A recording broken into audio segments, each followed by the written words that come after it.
കാലത്ത് 6 മണിക്ക് എഴുന്നേറ്റു അളക. ജൂലിയെ വിളിച്ചപ്പോൾ നേരെ എതിർഭാഗത്തേക്ക് തിരിഞ്ഞു കിടന്നു അവൾ. ജൂലി എഴുന്നേൽക്കുന്നില്ലെന്ന് കണ്ടപ്പോൾ അളക വാഷ്റൂമിൽ പോയി കുളിച്ചു വന്നു. തലേന്ന് വാങ്ങിയതിൽ നിന്നും ആയുഷ് സെലക്ട് ചെയ്ത വൈറ്റിൽ പിങ്ക് കളർ ത്രെഡ് വർക്കുള്ള ടോപ്പും പിങ്ക് പലാസയുമാണ് അവളന്ന് ധരിച്ചത്. കണ്ണാടിയുടെ മുന്നിൽ നിന്നപ്പോൾ എന്തോ ഒരു ആനച്ചന്തമൊക്കെ ഉണ്ടെന്ന് തോന്നി അളകയ്ക്ക്. കാതിലെ ചെറിയ സ്വർണ്ണ കമ്മൽ ഊരിവെച്ച് തൂങ്ങിക്കിടക്കുന്ന ഒരു മോഡൽ കമ്മലെടുത്തിട്ടു. നെറ്റിയിൽ ഒരു കുഞ്ഞു പൊട്ടും വെച്ചു. കണ്ണിൽ ഓവറല്ലാത്ത വിധം ഐലൈനർ കൊണ്ട് എഴുതി. മുടി 2 സൈഡിൽ നിന്നും എടുത്ത് പിന്നിൽ സ്ലൈഡ് കുത്തി. ബാക്കി മുടി ഒന്നും ചെയ്യാതെ വിടർത്തിയിട്ടു. ഇതൊക്കെ കഴിഞ്ഞിട്ടും ജൂലി എഴുന്നേൽക്കുന്ന ഭാവമില്ല. അപ്പച്ചി അപ്പച്ചി, ഇതെന്തൊരു ഉറക്കാ, എണീക്കൂ. എൻ്റെ അല്ലിമോളെ, നിനക്കോ ഉറക്കമില്ല. ഉറങ്ങുന്നവരെ എങ്കിലും ഉറങ്ങാൻ സമ്മതിക്കടി കൊച്ചേ. ബെഡിൽ എഴുന്നേറ്റിരുന്ന് കണ്ണുകൾ തിരുമ്പിക്കൊണ്ട് ജൂലി പറഞ്ഞു. പൊന്നപ്പച്ചി, നേരം എത്രയായെന്നാ വിചാരം? ഇത്ര നേരമൊക്കെ കിടന്നുറങ്ങാമോ? അല്ലേ, എണീറ്റിട്ടപ്പോൾ എന്നാ പണിയുണ്ട് ഇവിടെ? അതിനൊക്കെ ഇവിടെ ആളുണ്ട് കൊച്ചേ. നമ്മൾ നേരത്തിന് പോയിരുന്ന് തിന്നാൽ മാത്രം മതി. അല്ല, നീ ഇതെങ്ങോട്ടാ കെട്ടിയൊരുങ്ങിയിട്ട്? ജൂലി അവളുടെ മുഖത്ത് നോക്കി കണ്ണുമിഴിച്ചു. ഇന്നലെ പറഞ്ഞതൊക്കെ മറന്നോ എൻ്റെ അപ്പച്ചി? എനിക്കിന്ന് ഓഫീസിൽ പോകണം. അത് കേട്ടതോടെ ജൂലിയുടെ മുഖം വീർത്തു. ഇന്ന് പോവേണ്ട അല്ലുമോളെ, നമുക്ക് കുളത്തിൽ പോയി കുളിക്കണ്ടേ? അത് കേട്ട് അളകയൊന്ന് ചിരിച്ചു. അപ്പച്ചി, എൻ്റെ കുളിയൊക്കെ കഴിഞ്ഞു. ഞാൻ ഓഫീസിൽ പോകാൻ റെഡിയായി നിൽക്കുക. അപ്പച്ചി കിടന്നോ, ഞാൻ താഴേക്ക് പോവാം. പപ്പ എന്ത് ചെയ്യാമെന്ന് നോക്കട്ടെ. അതും പറഞ്ഞ് അളക താഴേക്ക് പോയി. അളക പോയതും ജൂലി വീണ്ടും ബെഡിലേക്ക് വീണു. അളക താഴെ എത്തി കിച്ചണിലേക്ക് നടന്നു. അവിടെ 2-3 പേർ പൊരിഞ്ഞ പണിയിലാണ്. മോൾക്ക് ചായ എടുക്കട്ടെ? അതിൽ പ്രായം കൂടിയ സ്ത്രീ ചോദിച്ചു. ഞാൻ എടുക്കാം. അയ്യോ, അതൊന്നും വേണ്ട. മോൾക്ക് എന്ത് വേണമെങ്കിലും ഉണ്ടാക്കി തരാനാണ് ഞങ്ങളുള്ളത്. മോള് ഹാളിലിരിക്കുക, ഞാൻ ഇപ്പോൾ ചായ കൊണ്ടുവരാം. അവൾ മറുപടി ഒന്നും പറയാതെ തിരിഞ്ഞു നടന്നു. ഹാളിലെത്തിയപ്പോഴാണ് അവൾ ജോണിനെ കാണുന്നത്. പപ്പ എവിടെയായിരുന്നു? ജോണിനെ കണ്ടതും അവൾ സന്തോഷത്തോടെ ചോദിച്ചു. ടാപ്പിങ്ങിൻ്റെ തൊഴിലാളികൾ 7 മണിക്ക് പണിക്കിറങ്ങും. അവരുടെ അടുത്ത് പോയതാ. മോൾ റെഡിയായെങ്കിൽ ചായ കുടിക്കാം. മോൾക്ക് ഉച്ചയ്ക്ക് ഭക്ഷണം കൊണ്ടുപോണ്ടേ? ഞാൻ പറഞ്ഞിട്ടുണ്ട്. അപ്പോഴേക്കും ഒരു സെർവൻ്റ് ഇഡ്ഡലിയും സാമ്പാറും കൊണ്ടുവച്ചു. വേറൊരാൾ ചട്നിയും സാമ്പാറുമായി വന്നു. അടുത്തയാൾ ചായയും. ജോണും അവളുടെ കൂടെ കഴിക്കാനിരുന്നു. പപ്പ, കഴിക്കുന്നതിനിടെ അവൾ അയാളെ വിളിച്ചു. അയാൾ എന്തേ എന്ന അർത്ഥത്തിൽ അവളെ നോക്കി. എനിക്ക് ഇങ്ങനെ ചായ കുടിക്കുന്നത് ഇഷ്ടമല്ല. പിന്നെ ശർക്കരയിട്ട് തിളപ്പിച്ച കട്ടൻ കാപ്പി, അതിൽ ഏലക്കായ പൊടിച്ചിട്ടാൽ അത്രയും ഇഷ്ടം. ഇത് കുടിക്കില്ല എന്നല്ല, എനിക്കതാ ഇഷ്ടം. മടിച്ചാണ് അളക അത്രയും പറഞ്ഞത്. ജോൺ കുറച്ചു നേരം അവളെ തന്നെ നോക്കിയിരുന്നു. മോളെ, നിന്റെ ഇഷ്ടങ്ങൾ നീ പറഞ്ഞാലല്ലേ എനിക്കറിയാൻ പറ്റൂ. ഇവിടെ എല്ലാം ഉണ്ടല്ലോ, ഒന്ന് പറയുകയല്ലേ വേണ്ടൂ. അയാൾ കിച്ചണിലേക്ക് നോക്കി അവരെ ഉറക്കെ വിളിച്ചു.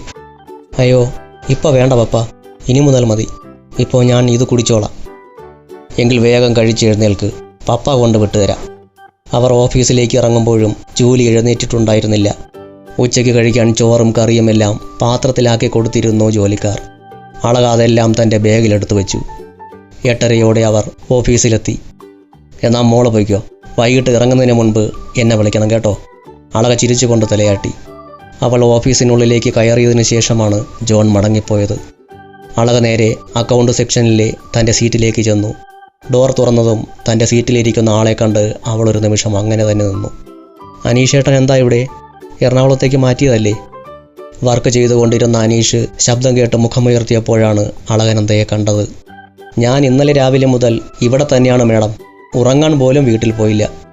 അനീഷ് പറഞ്ഞത് കേട്ട് താനിനി എന്തു ചെയ്യണമെന്നറിയാതെ അളകനന്ദ നിന്നു. അല്ല അനീഷേട്ടാ, ഇതിപ്പോൾ എൻ്റെ സീറ്റല്ലേ?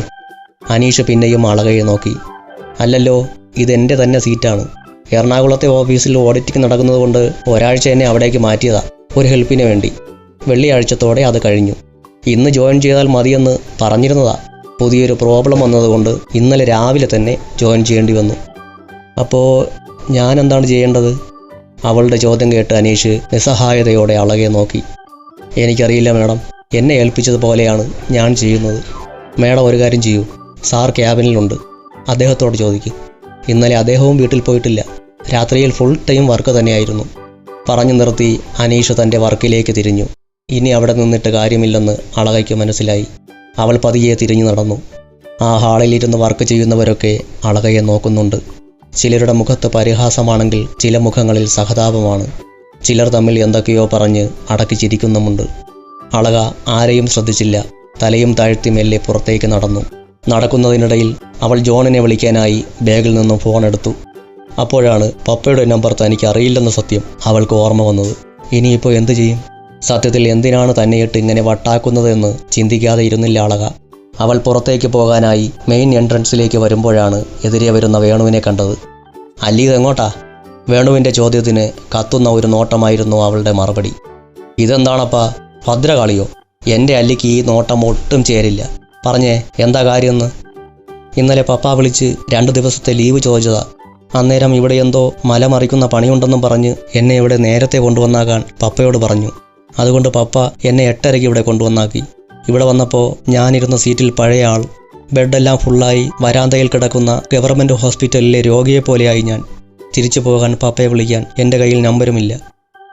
എന്താ മോളെ ഇത്? അച്ചു വെറുതെ അങ്ങനെ ഒന്നും ചെയ്യില്ല. എന്തെങ്കിലും കാരണം കാണും. ഞാൻ ഇന്നലെ രാത്രിയിൽ വീട്ടിൽ പോയി. ഇപ്പോൾ വന്നേ ഉള്ളൂ. അച്ചു ഇന്നലെ ഇവിടെ തന്നെ ആയിരുന്നു.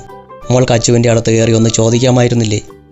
വേണ്ട, വേണുവേട്ടൻ്റെ കയ്യിൽ പപ്പയുടെ നമ്പർ ഉണ്ടെങ്കിൽ എനിക്കൊന്ന് താ. ഞാൻ തിരിച്ചു പോവുക. അളക പിടിവാശി പോലെ പറഞ്ഞു. എൻ്റെ കയ്യിലില്ല. ഞാൻ സംഘടിപ്പിച്ചു തരാം. അല്ലി നിൽക്ക്. വേണു വേഗം ആയുഷിൻ്റെ ക്യാബിനിലേക്ക് കയറിപ്പോയി. അളക ചുവരിൽ ചാരി നിന്ന് മിഴികളടച്ചു. വേണു പോയതിലും വേഗത്തിൽ അളകയുടെ അടുത്തേക്ക് തിരിച്ചോടിയെത്തി. അല്ലി, അച്ചു നിന്നോട് അങ്ങോട്ട് ചെല്ലാൻ പറഞ്ഞു. ഇല്ല, ഞാൻ പോവില്ല. വേണുവേട്ടന് നമ്പർ കിട്ടിയെങ്കിൽ താ. മോളെ, നീ വിചാരിക്കുന്ന പോലെയല്ല കാര്യങ്ങൾ. നീ അങ്ങോട്ട് ചെല്ല്. അവനെ ദേഷ്യം പിടിപ്പിക്കല്ലേ. വേണുവേട്ടൻ്റെ അച്ചുവിന് മാത്രമേ ദേഷ്യം വരുമെന്ന് നിയമമൊന്നുമില്ലല്ലോ. എനിക്കും വരും ദേഷ്യം. ദേഷ്യത്തോടെ തന്നെ അളക പറഞ്ഞു. ശരി, എങ്കിൽ അത്ര ദേഷ്യക്കാരിയാണെങ്കിൽ അച്ചുവിൻ്റെ അടുത്ത് പോയി ജോൺ സാറിൻ്റെ നമ്പർ ചോദിക്കൂ. ധൈര്യമുണ്ടോ എന്ന് ഞാൻ നോക്കട്ടെ. അവൾ കുറച്ചു നേരം വേണുവിൻ്റെ നേരെ നോക്കി നിന്നു. പിന്നെ തിരിഞ്ഞ് ഒറ്റ പോക്കായിരുന്നു ആയുഷിൻ്റെ ക്യാബിനിലേക്ക്. അവളുടെ വരവ് കാത്തുന്ന പോലെ MDയുടെ സീറ്റിൽ ആയുഷ് ഇരിക്കുന്നുണ്ടായിരുന്നു. വരണം വരണം, അളകനന്ദ ജോൺ സാമുവൽ. എന്തൊക്കെയുണ്ട് വിശേഷങ്ങൾ? സുഖമല്ലേ? അതിലൊരു കളിയാക്കലിൻ്റെ ധ്വനിയില്ലേ എന്നൊരു ഡൗട്ട് അടിച്ചു അളകയ്ക്ക്. അവളൊന്നും മിണ്ടിയില്ല. സമയം എത്രയായി അളകനന്ദ? അവൾ ചുവരിൽ വെച്ച ക്ലോക്കിലേക്ക് നോക്കി. 9:30. അവൾ പതിയെ പറഞ്ഞു. ഇന്നലെ ഞാൻ നിന്റെ പപ്പയോട് ഇന്നിവിടെ നേരത്തെ നിന്നെ എത്തിക്കാൻ പറഞ്ഞിരുന്നോ? അവൾ മിഴികൾ താഴ്ത്തി നിന്നു. എന്നിട്ട് എപ്പോഴാ വന്നത്? 8:30. 8:30ക്കോ? എന്നിട്ട് ഇത്രയും നേരം നീ എവിടെയായിരുന്നു? അളക മുഖമുയർത്തി ആയുഷിനെ നോക്കി. ആ പൂച്ചക്കണ്ണുകൾ ജ്വലിക്കുന്നത് പോലെ തോന്നി അളകയ്ക്ക്. ചോദിച്ചത് കേട്ടില്ലേ? ഞാൻ എൻ്റെ സീറ്റിൽ, അവിടെ അക്കൗണ്ട് സെക്ഷനിൽ. അവിടെ അനീഷേട്ടൻ. അവൾക്ക് സത്യത്തിൽ ആയുഷിൻ്റെ മുഖം കണ്ട് വല്ലാതെ പേടി തോന്നിയിരുന്നു. ശരി, നീ വെള്ളിയാഴ്ച വരെ ഇരുന്ന സീറ്റിൽ ഇന്ന് പഴയ ആൾ തന്നെ ഇരിക്കുന്നത് കണ്ടു. സ്വാഭാവികമായും നീ എന്തു ചെയ്യണമായിരുന്നു അളകനന്ദ? എൻ്റെ അടുത്ത് വന്ന് ചോദിക്കണം, ഞാൻ എവിടെയാണ് എന്ന് വർക്ക് ചെയ്യേണ്ടതെന്ന്. അങ്ങനെ ചോദിച്ചോ നീ? ഇല്ല. എന്തുകൊണ്ട്? എനിക്ക് അവൾക്കൊന്നും പറയാൻ കിട്ടുന്നില്ലായിരുന്നു. ആയുഷ് ഇരുന്നിടത്തു നിന്നും എഴുന്നേറ്റ് അളകയുടെ തൊട്ടു മുന്നിൽ വന്നു നിന്നു. 2 കൈകളും പാൻറ്റിൻ്റെ പോക്കറ്റിൽ വെച്ച് ആയുഷ് അളകയുടെ കണ്ണുകളിലേക്ക് തറപ്പിച്ചു നോക്കി.